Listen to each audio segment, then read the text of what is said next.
Have you ever wondered how plants manage to grow, reproduce, and respond to their environment without a nervous system or the ability to move? The secret lies in the remarkable way their systems work together, supported by specialized structures.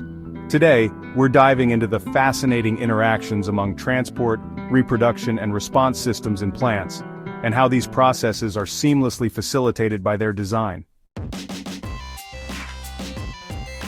Let's start with transport, the lifeline of a plant. Plants rely on their vascular system to move water, nutrients, and sugars to where they're needed most.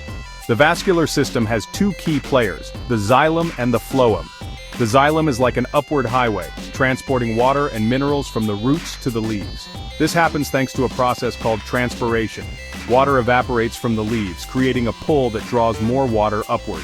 Imagine it like a straw. As water escapes at the top, more flows in from the bottom. At the same time, the phloem works as a delivery system for sugars, moving them from the leaves, where they're made during photosynthesis, to the rest of the plant. This sugar, the plant's energy source, fuels growth and development, but none of this transport would be possible without the plant's structures. Roots, with their tiny root hairs, absorb water and nutrients, while leaves and stems ensure the efficient movement of these resources. Together, the transport system keeps the plant thriving. Next up, reproduction. For many plants, flowers are their reproductive superstars. Flowers contain all the tools needed for reproduction, like the stamens, which produce pollen, and the carpels, which house the ovules. But how does pollination happen? This is where plants get creative, relying on wind, water, or even animals like bees and birds to carry pollen to the stigma of another flower. Once pollination occurs, fertilization follows. The pollen delivers sperm cells to the ovules, which develop into seeds. These seeds are then protected and transported by fruits, which come in a variety of forms. Think of the wings of a maple seed or the fleshy sweetness of a berry. These adaptations help plants spread their offspring far and wide, increasing their chances of survival. Of course, reproduction doesn't happen in isolation. The transport system delivers the nutrients and water needed to grow flowers and seeds, while hormones like auxins and gibberellins produced by the plant regulate the entire process. It's a beautifully coordinated effort. Finally, let's talk about response, how plants react to the world around them. One of the most impressive examples is phototropism, where plants grow toward light.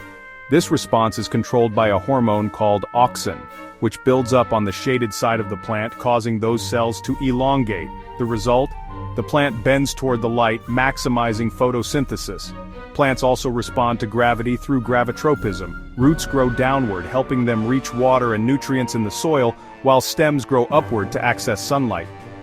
Special structures in plant cells, called statoliths, act like tiny internal compasses, helping the plant sense gravity and grow in the right direction. Another fascinating response is thigmotropism, or a plant's reaction to touch. Climbing plants like vines use this ability to wrap around supports, helping them reach new heights.